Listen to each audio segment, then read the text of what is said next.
ng choice. Tayo na ng dalawa. Asa ka?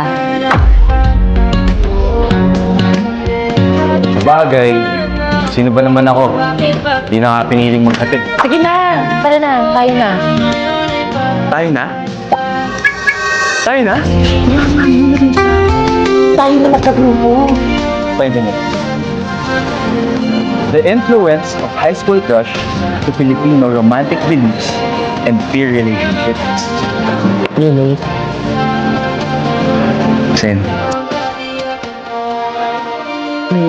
Hindi naman na siguro tayo may survey, di ba? Yeah. Kasi lahat naman siguro tayo dito nagkaka-crush.